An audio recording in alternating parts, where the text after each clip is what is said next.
Eu ainda assim, eu ainda vou propor um conselho. Conversar com o conselho da igreja aí, tá?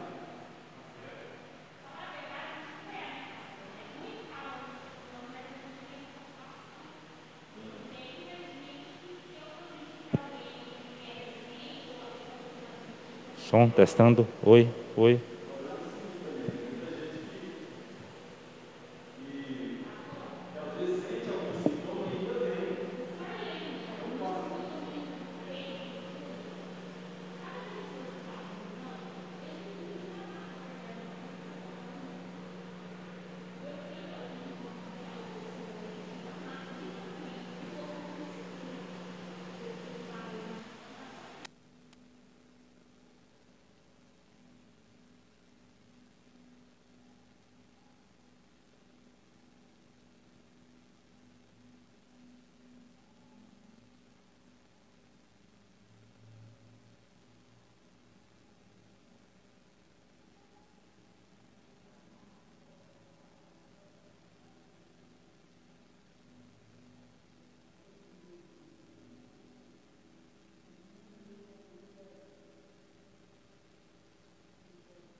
Som.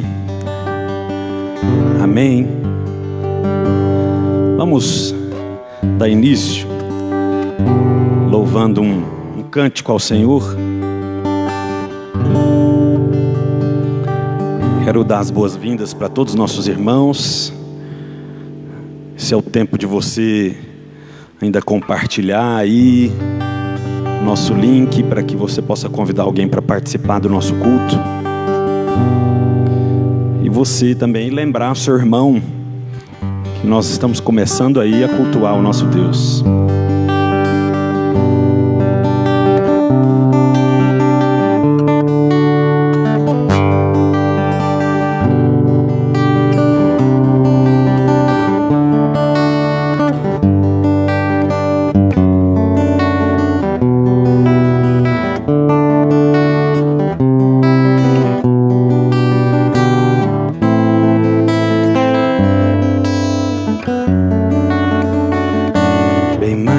Forças, poder e reis, que a natureza e tudo que se fez, bem mais mais que tudo, criado por tuas mãos. Deus, tu és o início, meio e fim, bem mais que os mares, bem mais que o sol e as maravilhas que o mundo conheceu,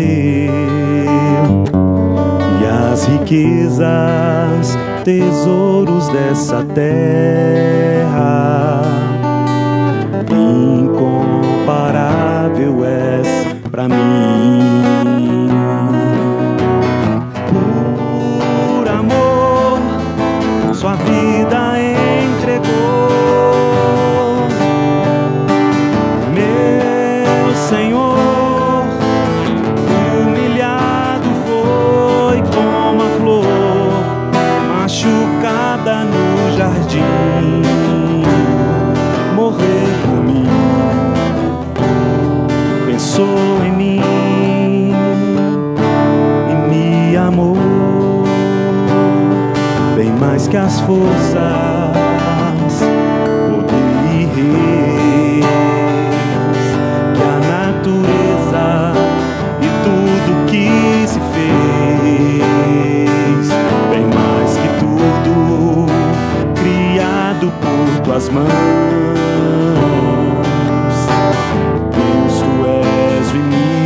Meio e fim,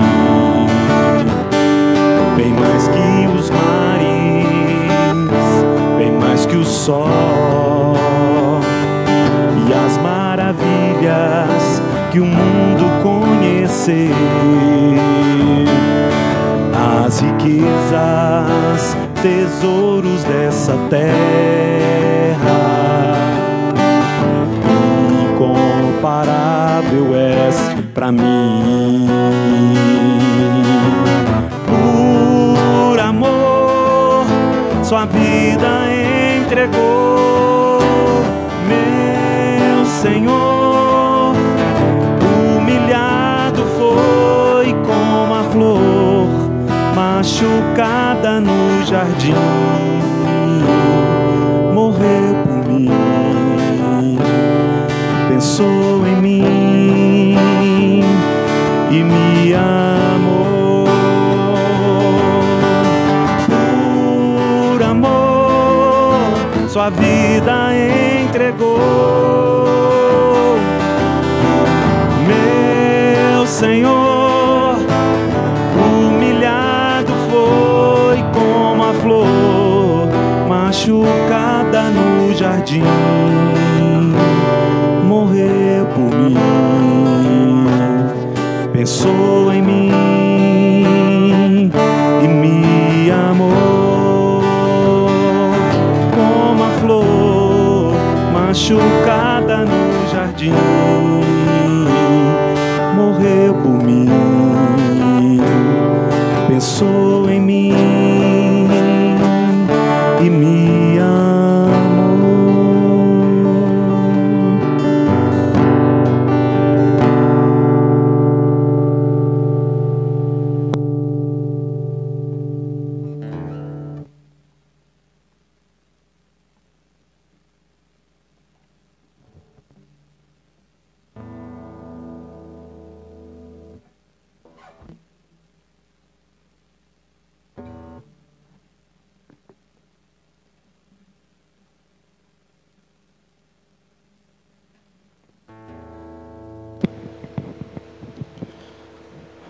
Boa noite, irmãos. Graça e paz a todos que nos acompanham pela página do Facebook. Vamos dar início ao nosso culto. Vamos iniciar orando ao Senhor, para que Ele traga paz ao nosso coração, para que possamos também cultuar Ele, que é digno de toda honra e toda glória. Vamos orar. Senhor Deus, nesse momento já prestamos culto ao Senhor, que é digno de toda honra e toda glória e todo louvor. Queremos agradecer pelo privilégio de podermos glorificar o Seu nome. Pai, acalma o nosso coração neste momento tão difícil que o mundo está passando. Que possamos depositar nossa confiança no Senhor. Nos conduza de forma que glorifica o Teu nome. Obrigado pela salvação em Cristo Jesus.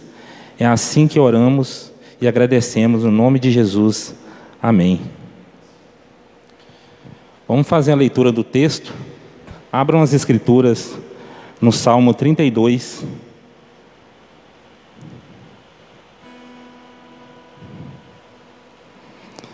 Amém? Vamos dar início à leitura.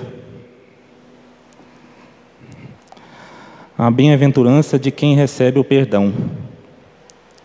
Bem-aventurado aquele cuja iniquidade é perdoada, cujo pecado é coberto. Bem-aventurado o homem a quem o Senhor não atribui iniquidade e cujo espírito não há dolo. Enquanto calei os meus pecados, envelheceram os meus ossos, pelos meus constantes gemidos todo dia. Porque a tua mão pesava dia e noite sobre mim, e o meu vigor se tornou em sequidão de estio. Confessei-te o meu pecado, e a minha iniquidade não mais ocultei. Disse, confessei ao Senhor as minhas transgressões, e tu perdoastes a iniquidade do meu pecado. Sendo assim, todo homem piedoso te fará súplicas em tempo de poder encontrar-te com efeito quando transbordarem muitas águas. Não atingirão. Tu és o meu esconderijo. Tu me preservas da tribulação e me cercas de alegres cantos de livramento. Instruíste-ei e te ensinarei o caminho que deves seguir, e sob as minhas vistas te darei conselho. Não sejais como o cavalo, ou a mula sem entendimento, os quais com freios e cabresto são dominados. De outra sorte não te obedecem. Muitos sofrimentos terá de curtir o ímpio. Mas o que confia no Senhor, a misericórdia o assistirá. Alegrai-vos no Senhor e regozijai-vos, o justo. Exultai, vós todos que sois retos de coração. Palavra do Senhor, graças a Deus. Senhor, amados, vou estar lendo uma citação que eu achei muito interessante na lição de hoje da EBD, inclusive é a conclusão da lição. Vou estar lendo para os irmãos acompanham. Jesus então veio para nos salvar do nosso eu. Como? Precisamente entregando o seu próprio eu. Ele não se apegou aos seus próprios direitos, não se agarrou às prerrogativas das divindades, mas se esvaziou. De certa forma, Jesus morreu para o eu, para nos salvar do nosso eu, para que possamos morrer para nós mesmos. Seu ato de autoentrega nos salva do pecado de nossa rebelião egocêntrica. O entregar-se a si mesmo também se torna o exemplo para que morramos para nós mesmos e vivamos para Deus. Barclay. Vamos estar orando e confessando o nosso pecado neste momento. Que os irmãos também possam estar aí nesse momento de confissão de pecado. Amém? Senhor Deus, perdoe os nossos pecados e nos ajude a esvaziarmos de nós mesmos. Nos conduza a uma vida que glorifica o Senhor. Que neste momento de louvor e adoração possamos glorificar o Teu santo nome, que é digno de toda honra, louvor e glória. Prepara nosso coração para receber a palavra do Senhor. Conduza o pastor Wagner na pregação e que possamos ser exortados, impactados e renovados pelo Senhor. Esteja conosco. É assim que eu oro e agradeço no nome do Senhor Jesus. Amém. Neste momento vamos estar passando a palavra para o pastor Wagner.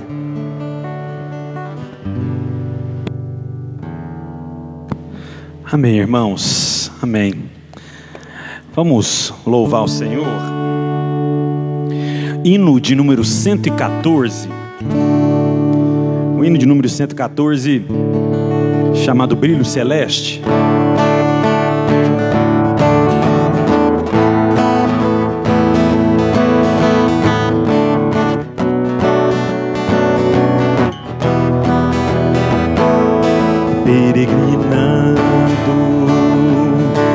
sobre os montes e pelos vales, sempre na luz. Cristo promete nunca deixar-me, eis-me convosco, disse Jesus. Brilho celeste, brilho celeste, enche a minha alma, glória no céu. Aleluia, sigo cantando, dando louvores, pois Cristo é meu. Se vejo sombras por toda parte, o Salvador hão de ocultar, pois Cristo é luz que nunca se apaga, vem ao meu lado, sempre Ele está. Brilho celeste, brilho celeste, enche a minha alma, glória no céu. Aleluia, sigo cantando, dando louvores, pois Cristo é meu. A luz bendita me vai guiando em meu caminho para a mansão. Mais e mais perto, seguindo o Mestre, possuo o gozo da salvação. Brilho celeste, brilho celeste, enche a minha alma, glória no céu. Aleluia, sigo cantando, dando louvores, pois Cristo é meu. Brilho celeste, brilho celeste, brilho celeste, enche a minha alma, glória no céu. Aleluia, sigo cantando, dando louvores, pois Cristo é meu. Dando louvores, pois Cristo é meu. Dando louvores, pois Cristo é meu. Aleluia, louvado seja Deus. Deus maravilhoso que promete estar sempre conosco. Vamos agora louvar o Salmo de número 1, o Salmo 1.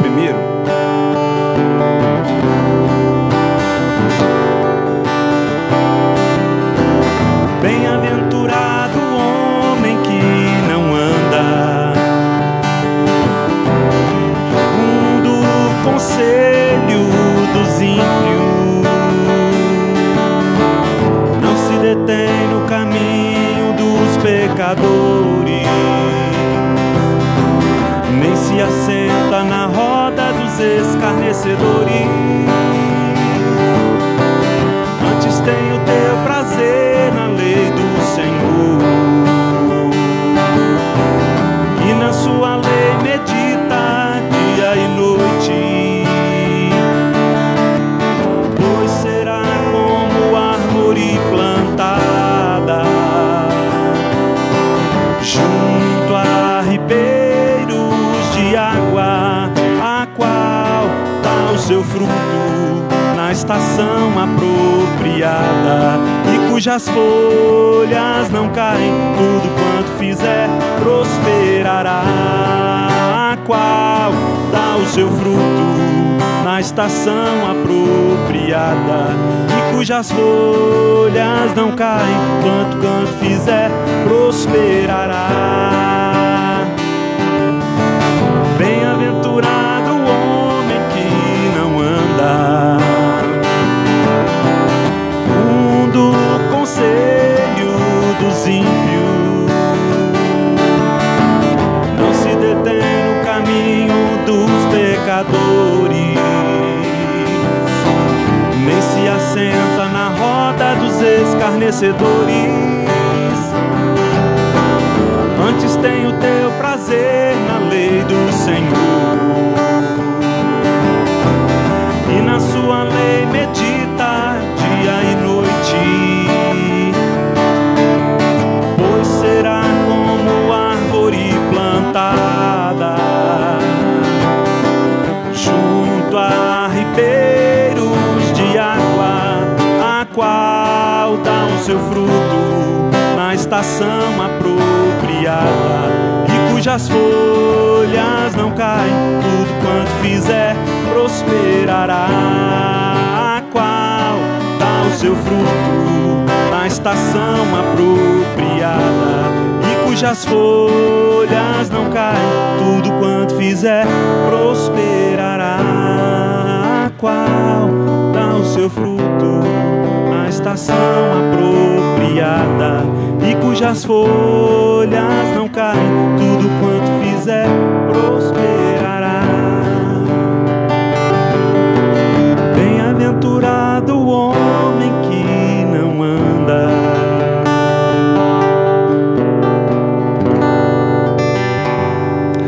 Amém. Senhor, nós queremos agradecer ao Senhor nessa noite pela grande bênção de termos em nós o Espírito Santo do Senhor, que vai sempre nos conduzindo com excelência, nos consolando quando passamos por dificuldades, intercedendo em nosso favor quando não conseguimos. E é aquele também, ó Pai, que nos conduz a caminhar nos passos do Senhor. Muito obrigado por isso, Pai. Nós clamamos que esse mesmo Espírito, aquele que nos assiste, aquele que nos consola, aquele que nos guia, aquele que prepara os nossos pés para caminhar nos caminhos de Jesus, clamamos para que Ele tenha abundância de liberdade sobre nós dessa noite, para que a Tua palavra, ao ser lida, pregada, aplicada aos nossos corações, esse Espírito Santo gere uma transformação na nossa vida, gere, ó Senhor Deus, consolo, gere paz, gere, ó Senhor Deus, cada vez mais sede e fome do Senhor, porque é isso que nós precisamos nesses dias que temos vivido. Tem misericórdia de nós, nos abençoa, guarda-nos, Senhor Deus, como igreja, prepara o nosso coração e a nossa mente para aquilo que vamos meditar nessa noite. Essa é a nossa oração em nome de Cristo Jesus. Amém e amém.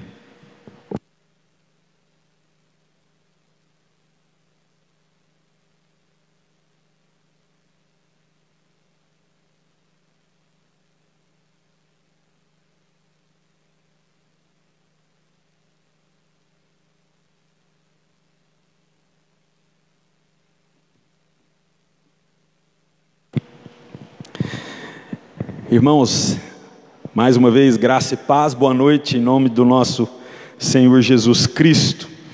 Eu queria te convidar para você abrir sua Bíblia, mesmo aí em casa, que você abra a sua Bíblia, Romanos, carta de Paulo aos Romanos, capítulo 7, é o texto que nós vamos dar continuidade na nossa exposição. Só que hoje vamos fazer isso a partir do verso 13 até o verso 25. Romanos, capítulo 7, do verso 13 ao verso 25. Esse é o texto que vamos meditar nessa noite. E eu sei que você está aí na sua casa, mas eu queria muito que você pegasse a sua Bíblia, acompanhasse, tentasse entender tudo aquilo que vai ser explicado, que você relesse junto comigo os textos, conferisse, porque eu entendo que é somente a palavra do Senhor que pode modificar as nossas vidas, e é por isso que é necessário que estejamos acompanhando as Escrituras. Romanos, capítulo 7, do verso 13 até o verso 25, a palavra do Senhor diz assim: acaso o bom se me tornou em morte? De modo nenhum. Pelo contrário, o pecado, para revelar-se como pecado por meio de uma coisa boa, causou-me a morte, a fim de que pelo mandamento se mostrasse sobremaneira maligno. Porque bem sabemos que a lei é espiritual, eu, todavia, sou carnal, vendido à escravidão do pecado. Porque nem mesmo compreendo o meu próprio modo de agir, pois não faço o que prefiro, e sim o que detesto. Ora, se faço o que não quero, consinto com a lei que é boa. Nesse caso, quem faz isso já não sou eu, mas o pecado que habita em mim. Porque eu sei que em mim, isto é, na minha carne, não habita bem nenhum, pois o querer o bem está em mim, não porém o efetuá-lo. Porque não faço o bem que prefiro, mas o mal que não quero, este faço. Mas se eu faço o que não quero, já não sou eu quem o faz, e sim o pecado que habita em mim. Então, ao querer fazer o bem, encontro a lei de que o mal reside em mim. Porque no tocante ao homem interior, não tenho prazer, ou melhor, tenho prazer na lei de Deus, mas vejo nos meus membros outra lei que, guerreando contra a minha mente, me faz prisioneiro da lei do pecado que está nos meus membros. Desventurado homem que sou, quem me livrará do corpo dessa morte? Graças a Deus por Jesus Cristo, nosso Senhor, de maneira que eu, de mim mesmo, com a mente, sou escravo da lei de Deus, mas segundo a carne, da lei do pecado. Amém. Quero ainda orar, irmãos. Feche seus olhos. Senhor, eu clamo pela Tua misericórdia nessa noite, para que, apesar de mim, ó Senhor Deus, dos meus pecados, das minhas falhas, da minha debilidade, ó Senhor Deus, o Senhor possa usar por meio do Teu Santo Espírito tudo aquilo que vamos meditar hoje, para trazer edificação para a vida da igreja do Senhor. Eu clamo também, ó Senhor Deus, todo aquele que acaso não faça parte da igreja, que esteja nos ouvindo, entenda as palavras do apóstolo Paulo nessa noite, para que possa então, de uma vez por todas, se entregar a Cristo e receber o grande favor da salvação imerecida que Cristo nos oferece. Esse é o meu clamor, ó Pai, em nome de Jesus Cristo, o meu Senhor. Amém.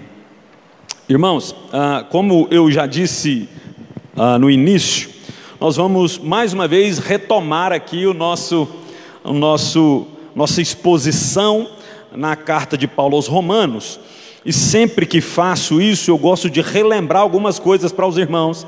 Sempre que a gente tem alguma pausa nessa exposição, eu acho importante nós relembrarmos alguns aspectos dessa carta. A primeira delas é que essa carta carrega o suprassumo da teologia do apóstolo Paulo. Isso aqui, na verdade, quem estudar ou quem acompanhar as nossas exposições aqui, no final dessa exposição de Romanos, vai sair compreendendo, ou pelo menos tendo contemplado tudo aquilo que nós entendemos por teologia paulina, ou a visão de Paulo a respeito do Evangelho. E isso é importante destacar, porque Paulo está escrevendo aqui uma carta de recomendação. Lembremos, né, que Paulo, como ele mesmo se apresenta lá em 1 Coríntios capítulo 15, verso 8, ele é um dos apóstolos que foi eleito fora do tempo, e existia muito questionamento a respeito do apostolado do apóstolo Paulo. Lembrem-se também que o apóstolo Paulo, antes de se entregar, ou antes de Cristo o encontrar a caminho de Damasco, Paulo era um perseguidor da igreja, então faz muito sentido as pessoas questionarem a respeito da conversão do apóstolo Paulo. Como a gente já viu anteriormente, a igreja que foi estabelecida na cidade de Roma, ela não era uma igreja conhecida do apóstolo Paulo. Paulo conhece algumas pessoas que estão lá, é claro, pessoas que inclusive ele mesmo pregou o Evangelho. No entanto, ele nunca se fez presente. Até no capítulo 1, verso 13, ele vai falar que por muitas vezes ele tentou ir até Roma para conhecer os irmãos ou para compartilhar algum dom com a igreja de Roma. No entanto, ele sempre foi impedido. Então, nada melhor do que enviar uma carta de recomendação para a igreja, falando de quem é Paulo e do que ele acredita, principalmente pelo fato de que Paulo pretende fazer de Roma uma das suas bases missionárias para que ele alcance então a Espanha. Então nada melhor do que mandar uma carta de apresentação: eu sou Paulo, apóstolo de Cristo, chamado por Cristo, e aquilo que eu compreendo do Evangelho são essas coisas que eu vou dizê-los. Além disso, é bem conhecido que no primeiro século depois de Cristo, as igrejas cristãs, elas começam a sofrer com uma influência de um pensamento herético chamado gnosticismo, onde as pessoas entendiam que tudo aquilo que era material era mal, o que era excelente era o espiritual. A gente tem estudado aqui a primeira carta de João nos nossos cultos de oração, e a gente tem falado muito sobre isso, de como João está sempre exortando a igreja cristã a entender que cristianismo é um cristianismo que se vive na prática, que não tem como dizer que tem Cristo e odiar a seu irmão. Então isso era muito comum nas igrejas do primeiro século. Então nada melhor para combater todo e qualquer pensamento equivocado que esteja surgindo no seio da igreja do que escrever um compêndio teológico, que é o que o apóstolo Paulo está fazendo aqui. Então, dito tudo isso, vamos relembrar algumas coisas que a gente falou nos nossos últimos encontros. Desde o capítulo 3, o apóstolo Paulo está mostrando para a igreja que verdades centrais do Evangelho que são inegociáveis. Primeiro, capítulo 3, ele fala da depravação total do homem, que o homem não tem condições de por si mesmo se achegar a Deus. Capítulo 4 e capítulo 5, o apóstolo Paulo fala da salvação ou da justificação mediante a fé. Ele usa inclusive Abraão, o pai da fé, como exemplo disso tudo. No capítulo 5 ele fala as consequências dessa justificação: a gente recebe paz com Deus, acesso a Deus e esperança, nova esperança, mesmo em meio às tribulações. Capítulo 6, o apóstolo Paulo fala da nossa união com Cristo. Nosso velho homem morreu crucificado juntamente com Cristo e renascemos juntamente com Cristo na ressurreição. Portanto, nós temos agora uma novidade de vida, que é a possibilidade de caminharmos no nosso processo de santificação. Haja visto que antes, mortos nos delitos e pecados, nós não tínhamos condições de fazer aquilo que Deus requeria por meio da lei. O apóstolo Paulo também fala no capítulo 7 de como a lei ela não nos escraviza mais, ou mesmo o jugo da lei não está sobre nós, porque Cristo nos libertou desse peso da lei. E agora, nessa segunda metade do capítulo 7, nós vamos aprender coisas novas com o apóstolo Paulo. Paulo faz uma coisa muito impactante aqui nessa segunda parte do capítulo 7, quando ele se coloca como um estudo de caso a ser analisado. O apóstolo Paulo, ele deixa um pouco de ser aquele que está instruindo por meio do seu conhecimento, para agora instruir a igreja por meio do seu exemplo. É por isso que ele fala aqui, que aquilo que ele deseja fazer, o que ele compreende que é o certo, é o que ele não faz. Então o apóstolo Paulo agora começa a ser o exemplo para ser estudado aqui, por meio dos leitores e daqueles ouvintes da carta de Romanos. Então Paulo fala dos seus próprios conflitos. Paulo expõe a crise existente no seu coração como cristão, e é sobre isso que eu queria meditar com os irmãos hoje: os conflitos de um crente genuíno. Esse é o tema que vamos trabalhar essa noite: os conflitos de um crente genuíno. E se colocando em evidência aqui e revelando as suas crises, o apóstolo Paulo nos ensina 3 coisas muito importantes que eu queria destacar com os irmãos.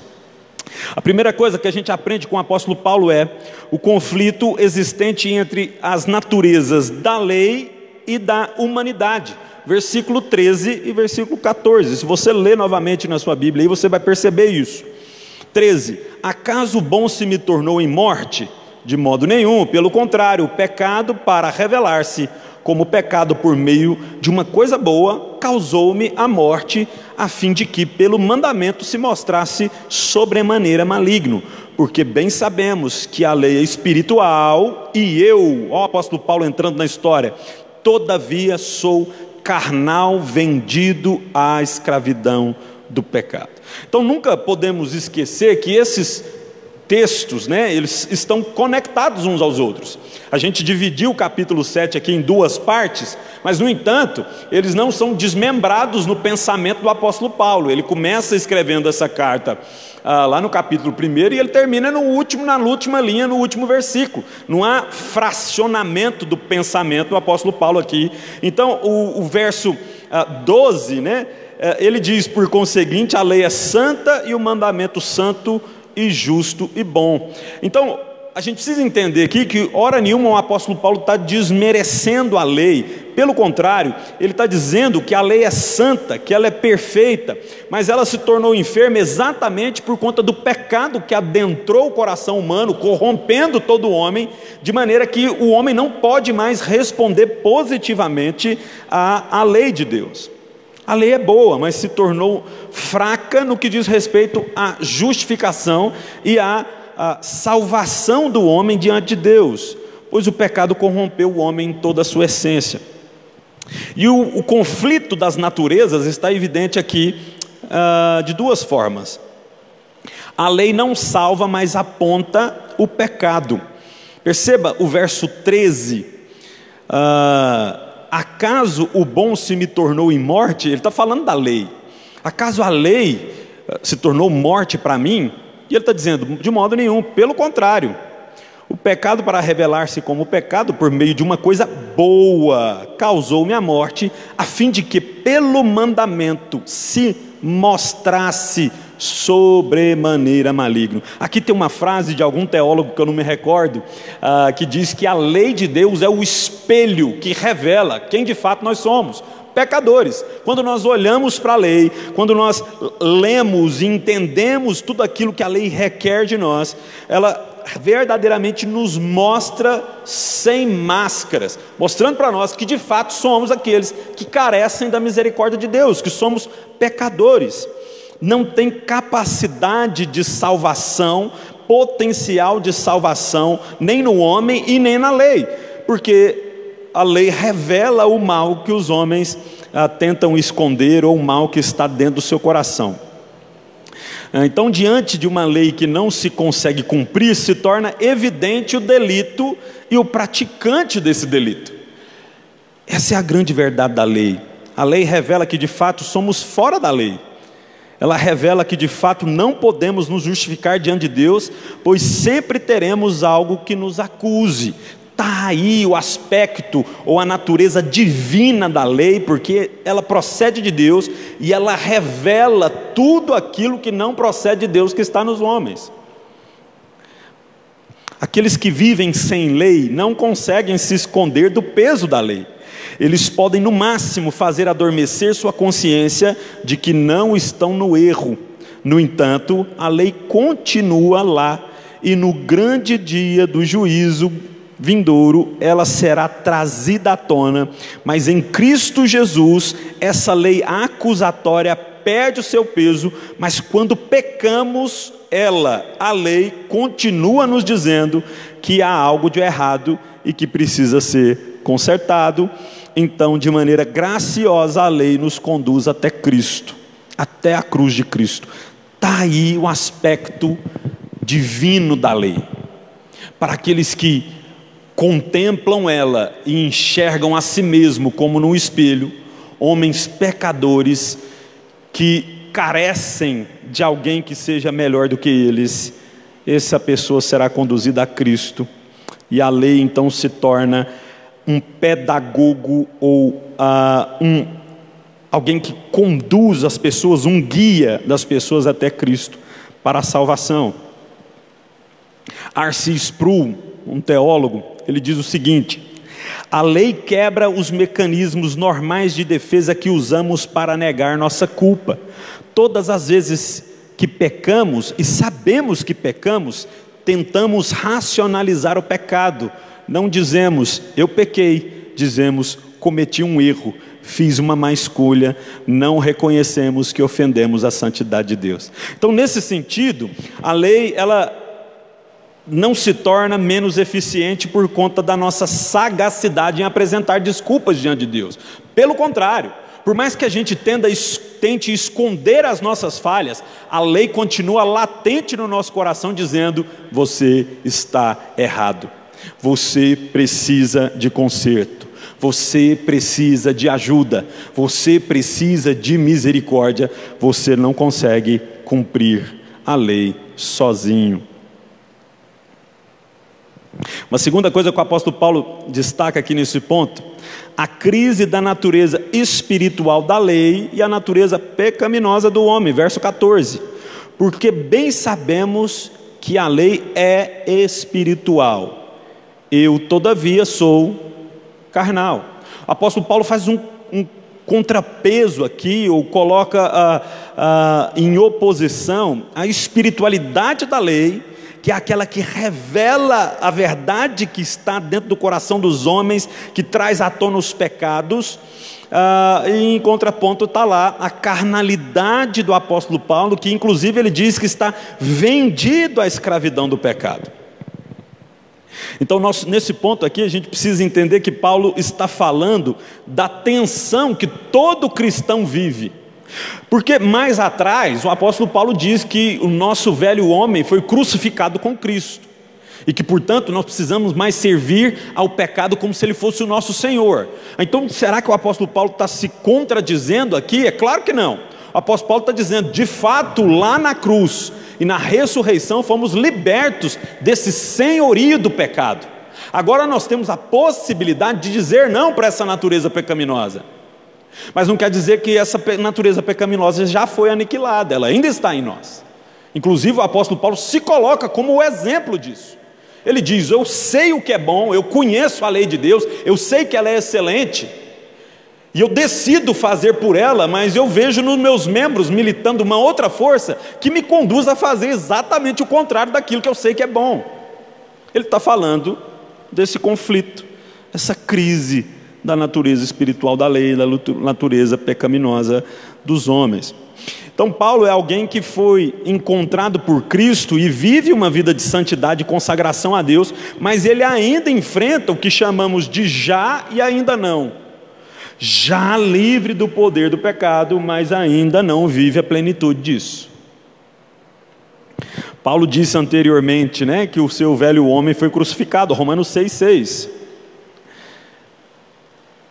Mas aqui ele deixa claro que o pecado, a vontade da carne, o homem carnal, ainda está operando na vida dele. É importante perceber que Paulo está falando da sua vida presente. Muitos teólogos vão tentar dizer que o apóstolo Paulo está fazendo uma digressão aqui, falando de quando ele ainda não era um cristão. Mas quando a gente olha para o texto, fica claro que o apóstolo Paulo está falando do hoje.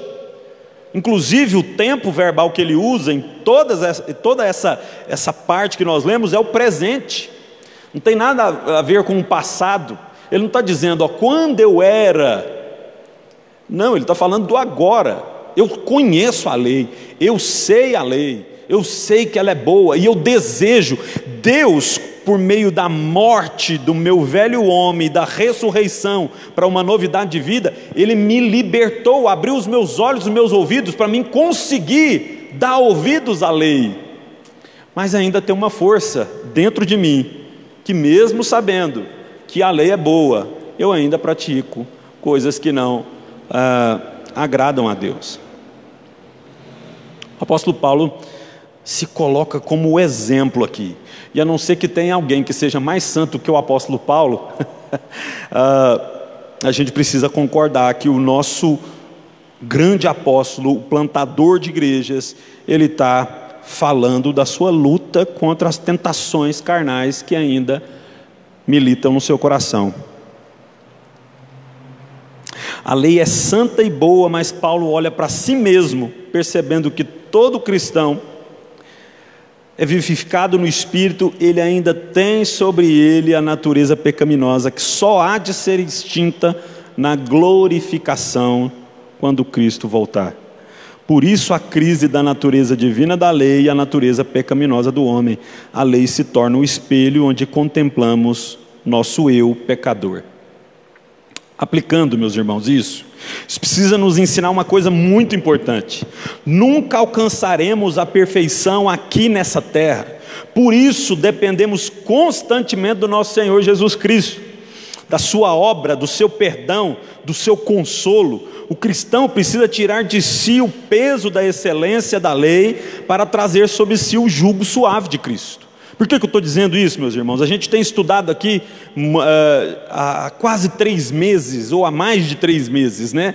O assunto contentamento cristão. O que é de fato experimentar a alegria tendo Cristo como nosso Senhor. E a gente tem aprendido que a alegria não é só se desvencilhar dos problemas. A gente não fica alegre só quando a gente se livra dos problemas. O cristianismo, ele promove uma alegria, um contentamento no meio dos problemas. A gente tem aprendido aqui que estar contente não é ter todas as coisas que desejamos, mas confiar na promessa daquele que nos salvou, de que nada iria nos faltar, que teríamos o necessário para suprir todas as nossas necessidades. Mas eu quero te dizer que nessa busca ou nessa ânsia por ser perfeito ou por estar empenhado numa santificação, que almeja a perfeição nessa terra, pode trazer muito peso para a sua vida, principalmente nos tempos que a gente tem vivido, no qual tem sido muito difícil, só pela graça de Cristo, continuarmos alegres. Então pode ser que aquele que nesse tempo de crise não se sinta alegre, se sinta como alguém que não tem Deus no seu coração. Eu quero te dizer, nós sabemos e temos aprendido sobre o contentamento, mas eu quero te dizer que você sozinho, você não consegue estar feliz, principalmente nesse tempo de crise. É preciso que Deus venha ao nosso favor. Estar alegre depois de perder pessoas queridas, por exemplo, é difícil. E alguém pode se culpar e se martirizar pensando que é menos crente porque tem padecido com essas coisas. Alguém pode estar bastante infeliz por aí, porque perdeu a vida social por conta do isolamento. Alguém pode estar muito triste por aí por não poder vir à igreja. Ou alguém pode estar muito triste por aí achando que não tem mais fé porque está com medo de ser contaminado com vírus. Meus irmãos, essa é uma luta que nós vamos enfrentar até que Cristo venha. Até que Cristo venha. A gente vai sempre enfrentar coisas que passam pelo nosso coração e que precisam dar lugar a uma compreensão de que perfeição nessa existência não vai acontecer. Algum tempo atrás eu estudava alguns assuntos para fazer alguns estudos para os jovens da igreja antiga, a qual eu era seminarista, e eu acabei lendo uma carta de despedida de um suicida, e usei isso como ilustração para um estudo nosso lá. E nas suas últimas palavras, essa pessoa que tirou a própria vida disse o seguinte: estou escolhendo morrer porque não consigo ser quem as pessoas desejam que eu seja. O cristão precisa entender que tudo o que a lei requer dele está acima das suas capacidades. A lei é espiritual, mas eu sou carnal. Mas isso não deve desmotivá-lo a viver em santidade, mas sim em se entregar a Cristo, para que Cristo possa completar essa obra que Ele começou em nós. O apóstolo Paulo, no mesmo texto que a gente leu, 7, verso 24, diz: miserável homem que sou, quem me livrará do corpo dessa morte? O apóstolo Paulo está falando, como eu sou mau, quem me livra disso? Como eu posso me libertar disso? Logo depois ele diz: graças a Deus, por meio de Jesus Cristo. Porque somente Cristo pode nos libertar disso. Graças a Deus por Jesus Cristo nosso Senhor, de modo que eu mesmo com entendimento sirvo à lei de Deus, mas com a carne a lei do pecado. Existe, meus irmãos, uma certa angústia aqui, um corar de vergonha diante de não conseguir cumprir as exigências da lei, porém, Paulo encontra escape em Cristo, que encobre multidões de pecado. Paulo não está desesperado, mesmo que esse clamor final do verso 24 possa trazer essa ideia, mas no verso 25 ele é acalentado pelo Cristo que encobre pecados. Uma segunda coisa que a gente aprende aqui com Paulo nesse texto: vivemos o conflito das vontades, o verso 15 até o verso 20, porque nem mesmo compreendo o meu próprio modo de agir, pois não faço o que prefiro, e sim o que detesto. Ora, se faço o que não quero, consinto com a lei que é boa. Neste caso, quem faz isso já não sou eu, mas o pecado que habita em mim, porque eu sei que em mim, isto é, na minha carne, não habita bem nenhum, pois o querer o bem estar em mim, não porém o efetuá-lo, porque não faço o bem que prefiro, mas o mal que não quero, este faço. Mas se eu faço o que não quero, já não sou eu quem faz, e sim o pecado que habita em mim. Eu volto a dizer aqui, meus irmãos, que o apóstolo Paulo está falando da sua própria luta pessoal contra as tentações e os desejos carnais que procedem da sua carne, da sua carnalidade, da pecaminosidade que ainda está em vigor no coração do Paulo, mesmo sabendo ele que foi plenamente salvo e está ressurreto assim como Cristo. Fica nítido que essas duas vontades, elas trazem uma certa confusão, um conflito para o coração do apóstolo Paulo. Pois de um lado ele tem o desejo de ser fiel à lei, mas por outro, ele também deseja fazer exatamente o contrário da lei. E esse conflito das vontades, ele fica evidente aqui também de três formas. Paulo não entende o seu próprio modo de agir. Ele fica perplexo diante daquilo que está acontecendo. Unidos à ressurreição de Cristo, nós somos tomados por um desejo de ouvir e obedecer a Deus. Lembra de João capítulo 10? As minhas ovelhas me ouvem, reconhecem a minha voz e me seguem. Foi isso que aconteceu quando Cristo entrou no nosso coração. Nosso coração, que antes estava separado de Deus, agora ele deseja a Deus. Queremos estar com Deus. Nossos ouvidos, que estavam fechados, trancados, tapados, eles foram abertos para ouvir a voz de Deus.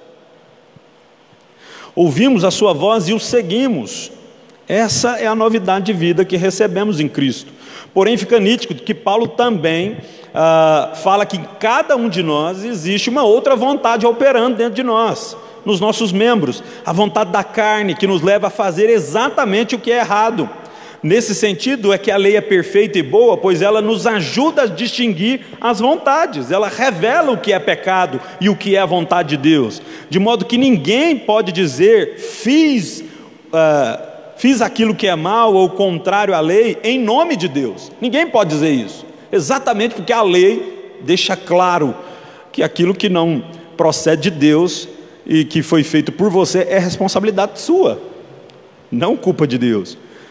A lei revela a vontade de Deus. E mais uma vez aqui eu quero citar o R.C. Sproul, que ele diz o seguinte sobre esse conflito de vontades: há um conflito em nosso coração entre o desejo de obediência e os atos específicos de obediência. Somos pessoas com desejos misturados, e essa é a razão pela qual a vida não se torna, ou melhor, a vida não se torna complicada até nascermos de novo. O que ele está dizendo? Que antes de Cristo entrar na nossa vida, a gente simplesmente seguia a vontade da carne, não tinha nenhuma outra vontade que trouxesse esse conflito para o nosso coração. Antes de ter nascido de novo, tínhamos apenas um princípio, a carne. Andávamos despreocupados e alegres, submetendo-nos à tentação de Satanás, uma vez que o Espírito Santo nos ressuscita da morte espiritual, nossa vida se torna uma batalha entre dois cavaleiros. Satanás não desiste facilmente, a carne não morre instantaneamente, a vida se torna complicada porque estamos envolvidos numa guerra que penetra o mais profundo de nossa alma e dura até a nossa glorificação no céu. O pecado, meus irmãos, não mais opera sobre nós como o Senhor, como eu já disse.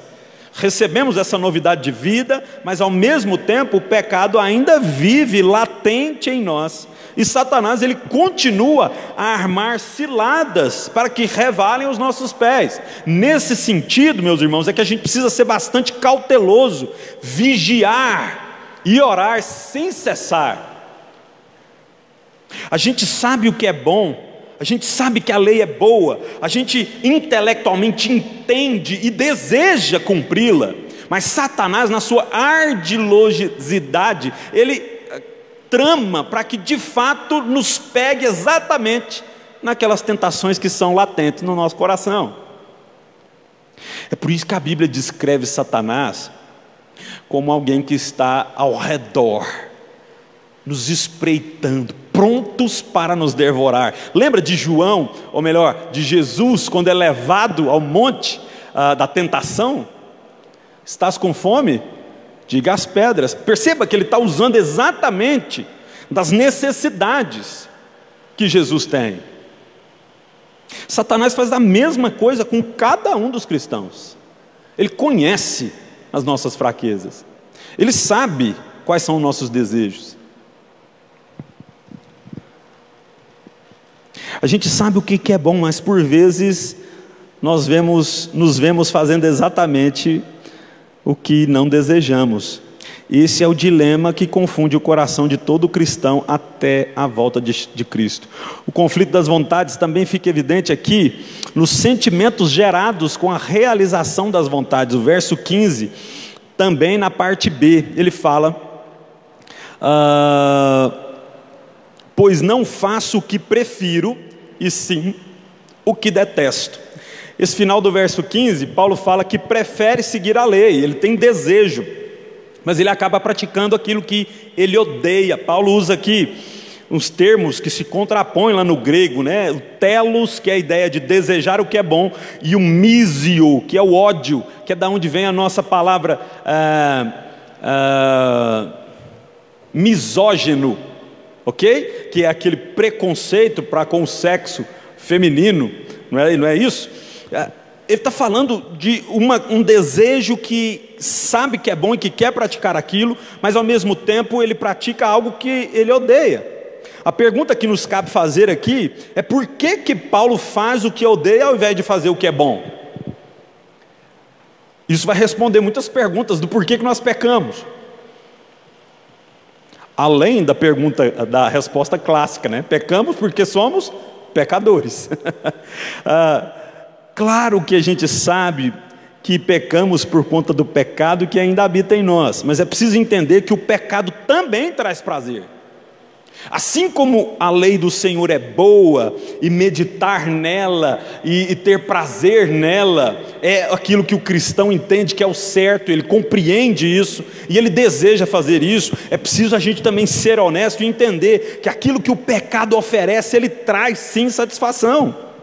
É uma satisfação para a morte, para sepulcro, para podridão, para castigo, para culpa, para separação de Deus, mas traz.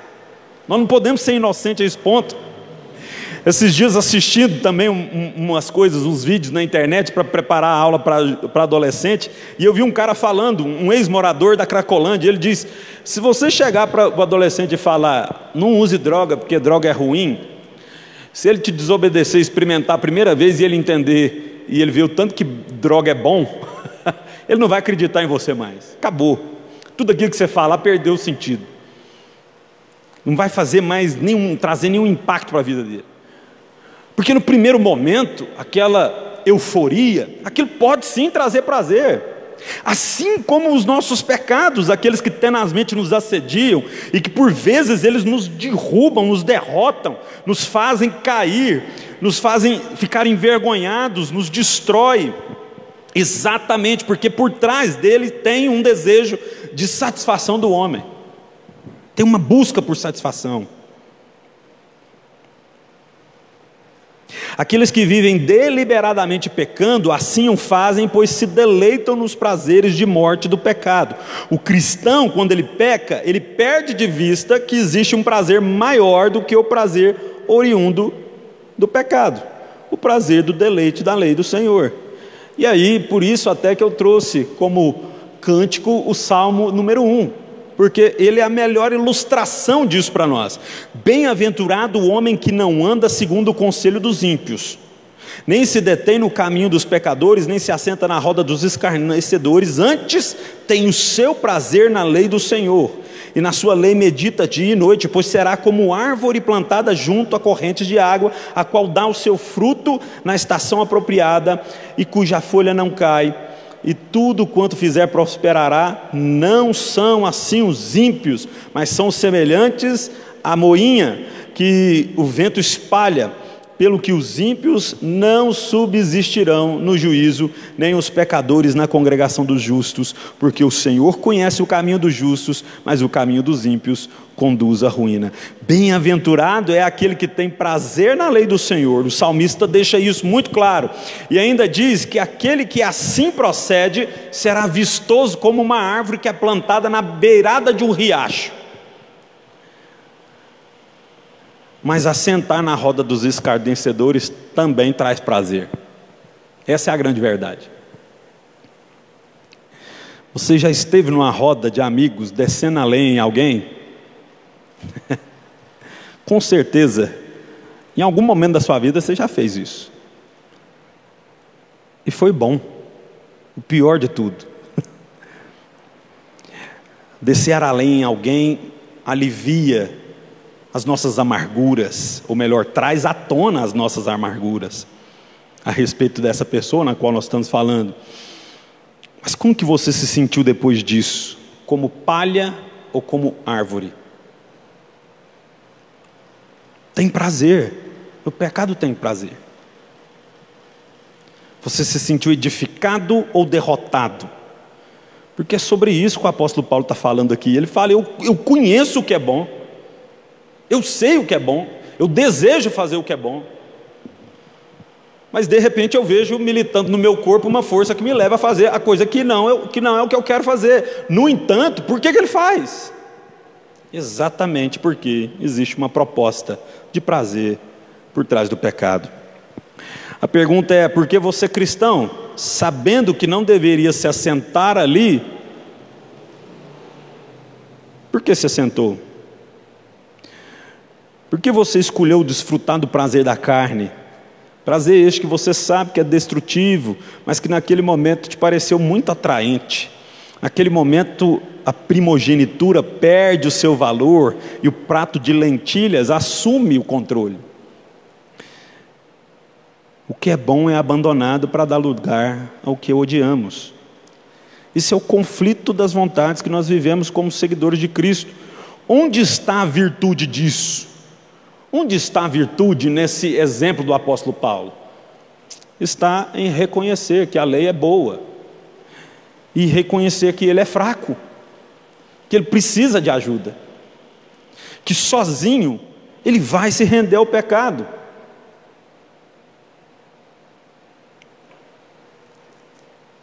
Ele sabe que em Jesus ele encontrará o remédio para essa crise que ele está vivendo. Ele termina esse capítulo falando disso. Uma outra coisa importante que o apóstolo Paulo diz é a incapacidade humana individual. Verso 18 ele deixa claro. A incapacidade humana individual. Sozinho o homem não consegue nada. Porque eu sei que em mim, isto é, na minha carne, não habita bem nenhum, pois o querer o bem está em mim. Existe um desejo de Paulo por fazer o bem, não porém o efetuá-lo. Eu preciso de ajuda. A humanidade é fraca. Paulo chega a dizer que na sua carne não há bem algum. Paulo diz que a intenção não é o bastante para levá-lo à execução. Paulo entende a sua inclinação para o mal, que é forte, que existe de uma milícia entre a carne e o espírito, mesmo depois da conversão e da regeneração.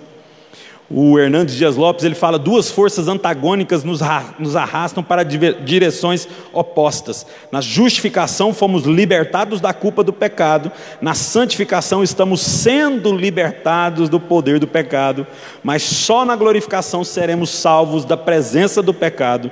Ainda lidamos contra o pecado que tenazmente nos assedia. Então, nesse sentido, que é preciso entender que somos fracos, que a nossa natureza ainda é inclinada para o mal. O nosso inimigo, Satanás, ele é sagaz, ele é perito em ciladas. Tem um texto muito interessante, Efésios capítulo 6, verso 12, onde o apóstolo Paulo fala que a nossa luta não é contra a carne e contra sangue, mas contra os dominadores deste mundo tenebroso. E a palavra que é traduzida por dominadores desse mundo tenebroso é a ideia de alguém que está estudando o exército oposto para identificar as fraquezas, para então executar os seus ataques. É assim que o diabo está ao nosso derredor. Ele se ocupa em conhecer as nossas falhas, as nossas fraquezas. Ele, o diabo, está a rugir como leão. O diabo é o enganador. Todas as vezes que achamos que somos capazes de vencê-lo sozinho, cairemos. Ele, o enganador, apresenta os prazeres da carne como coisas boas e coisas que necessitamos para ser felizes. Coisas que necessitamos para ser felizes. Pense aí um pouco naquilo que você fez hoje, que é contrário à lei do Senhor, e pense se lá por trás não existia um engano de que realizar aquilo te faria mais feliz. Davi é um belo exemplo disso. Davi, quando ele fala do seu pecado de Batseba, Davi dá todos os indícios que ele está meio desligado, desconectado de Deus. Davi não está na guerra, está no palácio. Os seus olhos são atraídos, para a mulher que está se banhando nua. Os seus olhos se voltam para as vontades da carne. Então ele se deu a uma sucessiva sequência de pecados. E quando ele é confrontado pelo profeta Natã, Davi faz uma oração muito interessante, que está lá no Salmo 51. Olha o que ele diz: cria em mim um coração puro. Davi consegue ter coração puro sozinho? Não, ele está pedindo a Deus: cria em mim um coração puro, ó Deus, renova dentro de mim um espírito estável. Ele está falando: Deus, faz com que eu seja perseverante na sua presença. Não me expulses da tua presença, nem tires de mim o teu Santo Espírito. Devolve-me a alegria da tua salvação, sustenta-me com o espírito pronto a obedecer. Perceba as palavras de Davi. Ele está falando: Senhor, sem o Senhor eu não dou conta. E isso aqui, esse texto, implica em dizer que Davi tinha o espírito quando ele pecou. Tinha. O que aconteceu? As vontades estão se contrapondo. Em algum momento, quando Davi revela a sua fraqueza e se desconecta de Deus, a vontade da carne prevalece, e então sucessivos pecados. Davi foi enganado pela mentira de que precisava possuir Batseba. Até a confrontação do profeta Natã revela isso para a gente. Ei, Davi, te contar uma história de um grande rei que tinha muitas coisas e um homem que tinha só uma ovelhinha. Perceba o contraponto. Um rei que tem muito, mas Davi foi enganado pela mentira de que precisava ter Batseba, que levou ele a fazer um monte de coisa errada. Paulo diz que quando fraco é que ele era forte, pois o poder de Deus se aperfeiçoa na fraqueza. Todas as vezes que o cristão se torna independente, aquilo que procede da carne ganha poder. É Deus quem realiza em nós tanto o querer como o realizar. A lei nos mostra o que é certo, revela o quanto somos fracos quando não conseguimos cumpri-la, mas tudo isso com um único propósito: nos fazer dependentes de Deus, andando no Espírito Santo de Deus. Esse é o propósito do apóstolo Paulo estar revelando a sua fraqueza aqui nesse texto. A terceira e última lição que a gente aprende com Paulo aqui: toda essa confusão terá um fim. Do verso 21 ao verso 25 ele deixa isso claro. Então, ao querer fazer o bem, encontro a lei de que o mal reside em mim. Porque no tocante ao homem interior, tenho prazer na lei de Deus, mas vejo nos meus membros outra lei que, guerreando contra a lei da minha mente, me faz prisioneiro da lei do pecado que está nos meus membros. Aqui, esse verso 23 daria assunto para a gente conversar um monte de coisa, mas perceba que o apóstolo Paulo está falando de uma fé racional, que se tateia por meio da mente. Ele fala, guerreando contra a lei da minha mente. Ele compreende o Evangelho, ele sabe o que ele tem que fazer mediante a lei de Deus, ele sabe que foi salvo por Cristo, mas essa vontade carnal está lutando contra esse conceito, essa convicção que ele tem, o que desde já elimina aquela ideia de que espiritualidade tem a ver com oração e com algo que seja banido a racionalidade. O apóstolo Paulo está dizendo, tem uma lei que milita contra a lei que está na minha mente, na minha razão. Ele fala de uma fé racional, mas na verdade o assunto principal aqui é mostrar que ele está vivendo esse conflito. Existem duas vontades. Existem duas vontades que estão guerreando contra a lei. O apóstolo Paulo usa esses termos aqui, né? Paulo fala das duas vontades mais uma vez aqui. Vontade que se deleita na lei, mas que encontra na lei a realidade de que outra vontade milita dentro do seu coração, ou do coração cristão. E aqui Paulo deixa claro que de fato existe uma ávida guerra entre as vontades, e que faz coro àquilo que ele diz em Gálatas 5,17, porque a carne luta contra o espírito e o espírito contra a carne, e estes se opõem um ao outro, para que não façais o que quereis. Percebam? Eu sei que você quer fazer o certo, mas tem uma vontade que milita contra, para que você não faça exatamente o que é certo.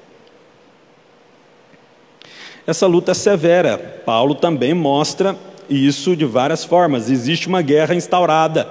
Paulo usa a palavra aqui para falar de guerra, no verso 23, mas vejo nos meus membros uma lei que, guerreando contra a lei da minha mente.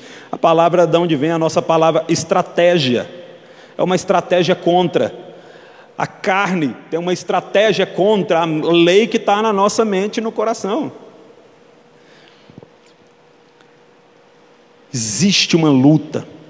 A vontade da carne tem uma estratégia contra a lei de Deus, que todo cristão sabe que é boa, perfeita e traz sabedoria aos homens, mas a carne milita contra ela. A luta ela também se mostra severa aqui por conta do próprio clamor do apóstolo Paulo no verso 24. Desventurado o homem que sou, quem me livrará do corpo dessa morte? O apóstolo Paulo está falando, eu sou um homem desventurado. A gente começou falando aqui do bem-aventurado o homem que não anda o conselho dos ímpios. O apóstolo está falando que é um desventurado homem, mesmo sabendo que a lei é boa e tendo desejo de segui-la, ele diz, eu sou um desventurado, exatamente pelo fato de enxergar na lei que ele é um homem pecador. Essa palavra desventurado aqui carrega a imagem de alguém que foi tão ferido que a sua pele começa a ficar grossa, áspera. Desventurado é alguém que é constantemente afligido, alguém que muito sofre, que sofre por muito tempo. E aqui a gente vê a maturidade cristã do ponto de vista de Paulo, pois é alguém que tem as marcas do sofrimento de uma luta constante contra o pecado. Lembre-se das palavras de Paulo em Filipenses 3, 12 a 14, quando ele diz, não julgar ter alcançado a perfeição, mas que ele continua prosseguindo para o alvo. exatamente nessa perspectiva. Irmãos, eu não sou perfeito, mas eu vou continuar. Por isso que o couro está ficando grosso, porque eu vou cair e vou me levantar, prosseguindo para o alvo da vocação celestial em Cristo. Lembre-se também, 1 Coríntios 9, 24, 27, quando o apóstolo Paulo está falando da disciplina da santificação, ele usa a imagem de corredor de estádio, de lutador. Olha o que ele diz: não sabeis vós que os que correm no estádio, todos na verdade correm, mas um só recebe o prêmio? Correi de tal maneira que alcanceis, e todo aquele que luta exerce domínio próprio em todas as coisas. Ora, eles o fazem para alcançar uma coroa corruptível, nós porém, uma incorruptível. Pois eu assim corro, não como indeciso, ou seja, eu não estou correndo por correr, eu tenho uma meta a alcançar. Assim combato, não como com quem está dando socos ao ar, não, ele é preciso na sua luta. Antes subjugo o meu corpo e reduzo a submissão, para que depois de pregar a outros, eu mesmo não venha ficar reprovado. Veja que ele usa o corpo exatamente na perspectiva do corpo. Quem me livrará do corpo dessa morte? Ele subjuga isso, por meio da força que ele recebe do Espírito. É uma ilustração que Augusto Nicodemos usa, que essa vontade da carne, o homem quando conduzido por o Espírito, ele tenta colocar ela para debaixo d'água, mas a vontade da carne fica empurrando para que ela saia de dentro d'água. Essa é a luta, essa é a guerra. O apóstolo Paulo sabe que santificação é dolorosa. Essa luta contra o pecado que ainda habita em nós, ela não é fácil, essa luta traz estafa. Não que Paulo tenha perdido a coragem de lutar, mas ele apresenta o seu clamor a Deus, revelando a sua miséria. Senhor, estou padecendo, quem me livrará do corpo dessa morte? E por fim, surge a esperança na resposta do apóstolo Paulo. Ele responde com esperança a própria pergunta e o clamor que ele fez. Desventurado homem que sou, quem me livrará do corpo dessa morte? A resposta é o verso 25. Graças a Deus por Jesus, nosso Senhor, de maneira que eu de mim mesmo, com a mente, sou escravo da lei de Deus, mas segundo a carne, da lei do pecado. Ele está dando graças a Deus por Jesus. Por quê? Porque é em Cristo que recebemos a oportunidade de ter prazer na lei de Deus, e é também em Cristo que nós seremos livres dessa escravidão da carne plenamente. Por isso rendemos graças a Deus. Todo o conflito tem fim em Cristo, e é tão glorioso perceber como que a Bíblia é precisa. Ele fala na sua resposta, graças a Deus por Jesus Cristo, nosso Senhor. Jesus é a forma grega do nome Josué, que significa Deus que salva, que responde à pergunta: quem me livrará do corpo dessa morte? Alguém que me salve, o Salvador, Jesus. Cristo, o ungido, aquele que recebeu a autoridade, o Messias. Mateus capítulo 28, toda autoridade me foi dada sobre os céus e a terra. Cristo, somente Ele pode tirar, na plenitude do termo retirar, essa força pecaminosa que habita dentro de nós. Depois ele fala nosso Senhor, uma pessoa que exerce direitos de propriedade absolutos. Cristo nos comprou, por isso Ele também pode nos mudar. Concluindo, meus irmãos, nós vivemos num conflito da nossa natureza pecaminosa que ainda habita em nós e na nossa vida, na nossa novidade de vida em Cristo. E por vezes somos abatidos nessa guerra, mas aquele que nos prometeu a vitória, Ele está voltando e espera nos encontrar vigilantes na nossa batalha. Dentro em breve nós teremos a plenitude da vida em Cristo. O que eu quero deixar para você é uma mensagem de esperança. Toda a luta contra o pecado e todo o desgaste produzido por isso vai encontrar consolo na verdade de Deus que diz: aquele que fez a promessa há de cumpri-la. Ele não é filho do homem para que minta, aquele que começou a boa obra é fiel para terminá-la. Então, meus irmãos, quais sejam as lutas que vocês estejam enfrentando, e se por algum motivo você tem perdido algumas batalhas contra esses desejos carnais que procedem diante e que atravessam o seu caminho, que brotam diante do seu coração, e que o próprio Satanás usa e te engana, fazendo com que essas coisas pareçam coisas que você precisa para ser feliz e contente. Eu quero te dizer, lute contra elas, mas se você for abatido, se levante, porque a volta do Senhor está próxima e Ele espera te encontrar vigilante e fiel. Que a graça do Senhor nos acompanhe nesses dias e nos fortaleça contra a luta que nós temos contra nós mesmos, a nossa vontade pecaminosa e os desejos que ainda brotam do nosso coração. Vamos orar? Senhor, nós clamamos mais uma vez pela Tua misericórdia nessa noite, em específico, ó Senhor Deus, por conta de tudo isso que meditamos hoje à noite, dessa vontade pecaminosa que milita contra a vontade do Espírito, e a gente acaba vivendo, ó Senhor Deus, nesses conflitos, onde nós sabemos o que é bom e nós desejamos cumprir a lei do Senhor, mas ela acaba revelando quem de fato nós somos, homens e mulheres pecadores, e que carecem da misericórdia do Senhor.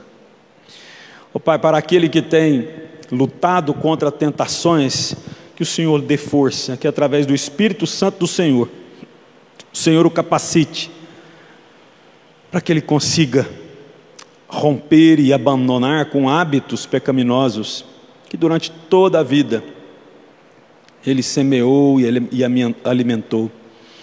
Senhor Deus, para aquele que está abatido, porque foi enganado, trapaceado, eu clamo ao Senhor, Pai, que o Senhor traga vida nova, que o Senhor traga força, que o Senhor o encoraje, ó Senhor Deus, a levantar mais uma vez e a buscar mais uma vez os caminhos de santidade. Que nessa busca, Senhor Deus, ele não fique desvalecido, mas que o Espírito Santo do Senhor esteja a fortalecê-lo.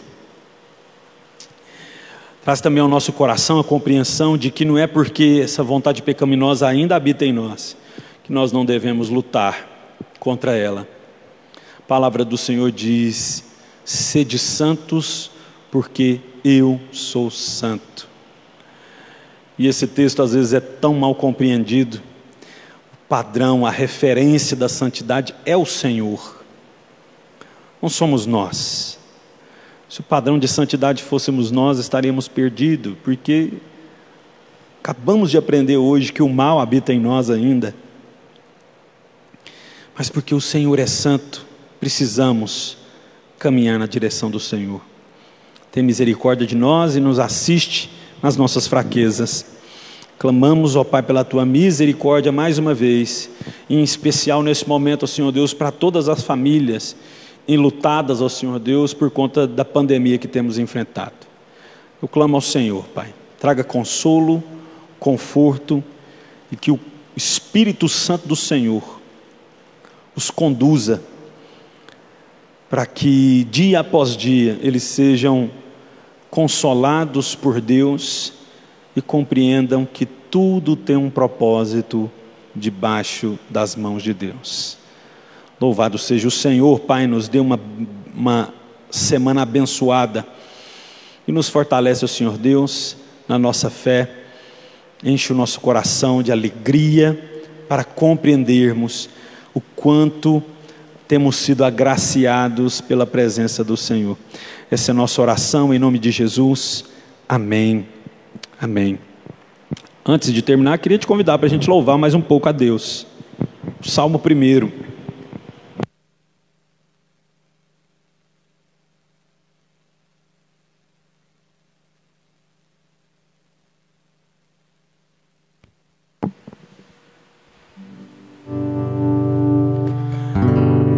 bem-aventurado o homem que não anda segundo o conselho dos ímpios, nem se detém no caminho dos pecadores, nem se assenta na roda dos escarnecedores. Antes tem o teu prazer na lei do Senhor, e na sua lei medita dia e noite. Pois será como árvore plantada junto ao ribeiros de água, a qual dá o seu fruto na estação apropriada, cujas folhas não caem, tudo quanto fizer prosperará, a qual dá o seu fruto na estação apropriada, e cujas folhas não caem, tudo quanto fizer prosperará.